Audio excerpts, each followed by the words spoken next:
Quel petit déjeuner en cas de foie fatigué?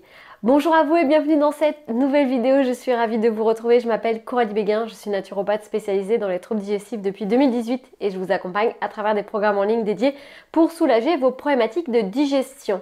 Bienvenue à vous dans cette vidéo. Juste avant qu'on commence, n'oubliez pas de vous abonner à cette chaîne YouTube et de mettre un petit like, ça me fait toujours plaisir et ça m'encourage dans les prochaines vidéos. Aujourd'hui, je vous propose qu'on se retrouve pour parler de notre fameux foie et notamment des petits déjeuners digestes qui vont être utiles si vous avez le foie fatigué. Je ne vous refais pas un déroulé précis des symptômes qui montrent que votre foie est fatigué. J'ai déjà fait une vidéo que je vais vous remettre juste ici si vous voulez aller la voir.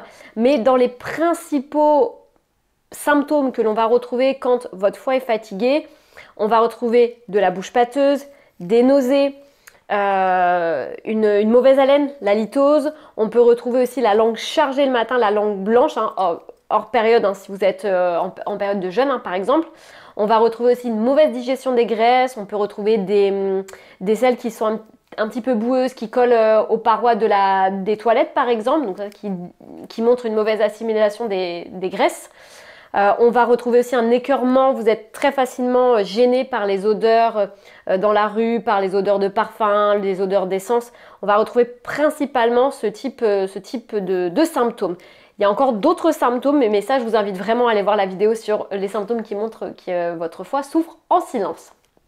Alors, nous, dans cette vidéo, on va voir les principales erreurs à éviter en cas de foie fatigué dans l'intégration de vos petits déjeuners. Et ensuite, on passera sur la pratique, comment mettre en place un petit déjeuner digeste le matin en cas de foie fatigué. Première chose à éviter si vous avez le foie fatigué, ça va être les apports en sucre rapide, notamment les céréales raffinées, comme on peut voir. Je ne vais pas vous citer des marques, mais on les a tous vues à la télé quand on était jeune, avec notamment des produits laitiers, notamment du lait animal, du lait de vache.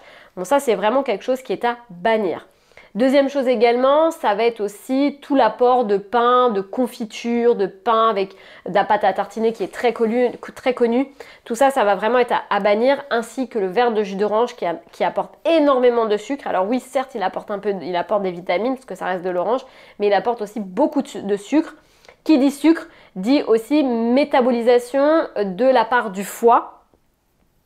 Donc c'est important aussi de réduire votre sucre, que ce soit du sucre issu des fruits ou des produits industriels ou encore de tout ce qu'on peut manger, les pâtisseries, les viennoiseries, etc.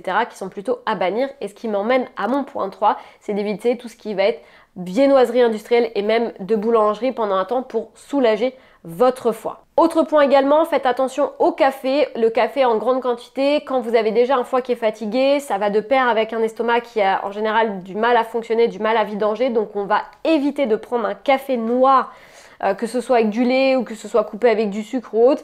Moi je vous conseille vivement de vous tourner quand même vers des infusions justement qui vont être hépatoprotectrices comme le romarin, qui vont aider justement à l'assimilation des bonnes graisses et à permettre à votre foie de mieux fonctionner. Donc vous pouvez partir le matin sur une infusion de romarin, ça va vraiment être excellent pour votre foie. Alors qu'est-ce qu'on prend le matin quand on a le foie qui est fatigué? Parce que parfois on ne sait plus trop ce qu'on doit faire et même quand on a une alimentation qui est saine, avec des bonnes choses, malheureusement des fois aussi on aggrave nos problématiques avec le foie. Première chose à faire, ça va être de prendre un féculent plutôt à IG bas, donc par exemple un pain de sarrasin ou un pain petite épeautre ou un pain avec une farine complète si vous la tolérez au niveau du système digestif. Rajoutez une bonne matière grasse. Alors, quand je dis rajouter une bonne matière grasse, c'est vous mettez pas la plaquette. Donc, on va rajouter par exemple soit du beurre, plutôt biologique si vous le pouvez et si financièrement vous pouvez, ou du ghee, ou un peu d'avocat gratté sur votre tartine. Je ne vous ai pas dit de vous mettre l'intégralité de l'avocat entier, puisque les graisses nécessitent un brassage de la part du foie, un brassage hépatique. Or, si votre foie est déjà fatigué, que vous avez déjà des symptômes et que vous montrez que votre foie est un petit peu en souffrance, même si ça reste des bons acides gras essentiels, vous allez encore venir brasser au niveau du foie et malheureusement, vous allez venir l'accabler au niveau de son travail alors qu'il a besoin d'être allégé.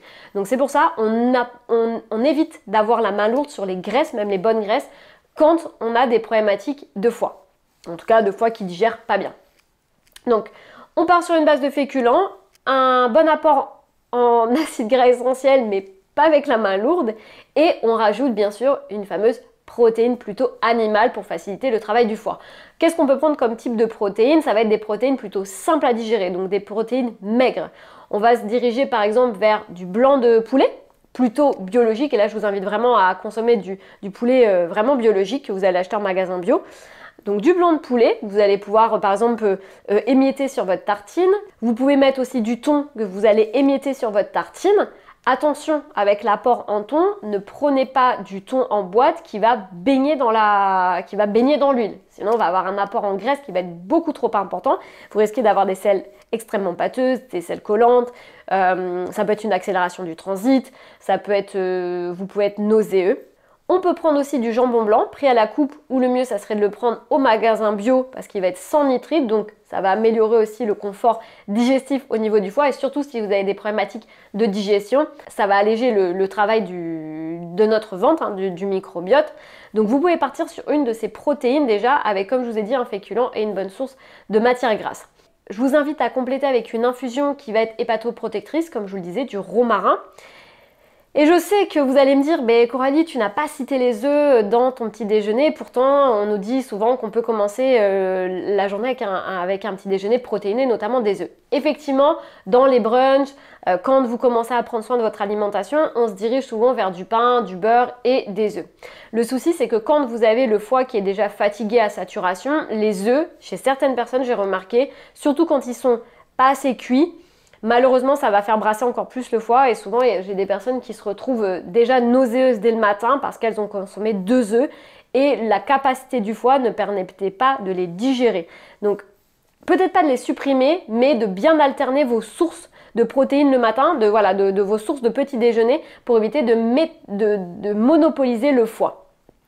Pareil sur les sources de saumon, truites fumées qui sont très intéressantes pour leur apport en acides gras essentiels. Le gros problème, c'est encore faut-il avoir un foie qui soit bien équipé pour pouvoir digérer. Donc malheureusement, ces sources-là, on va les mettre un petit peu de côté. Attention, on ne les supprime pas, mais on alterne bien les sources de protéines pour veiller à ce que le foie fonctionne mieux.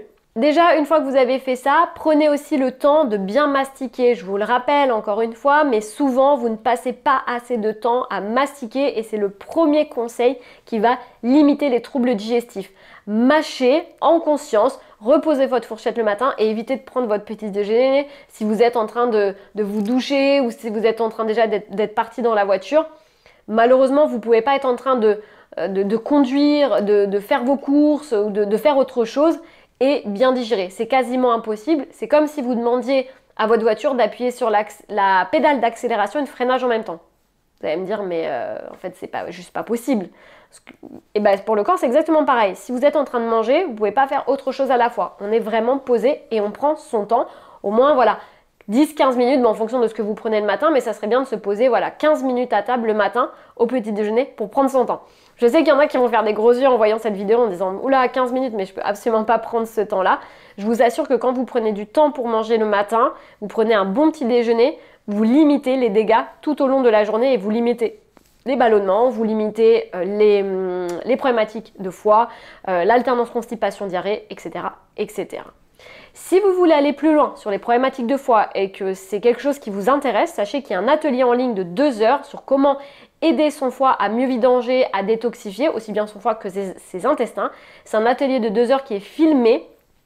Et dedans, vous allez retrouver toutes les compatibilités alimentaires pour aider son foie à se vidanger, comment mettre en place une détox, est-ce que vous pouvez vraiment mettre une en place parce qu'il y a des contre-indications et il y a des personnes qui ne peuvent pas faire de détox, quels sont les compléments qui vont aider et soulager votre foie même quand vous avez le foie fatigué, et bien sûr, quelle est l'hygiène de vie qu'on va adopter pour permettre à notre foie de mieux digérer et de mieux vidanger.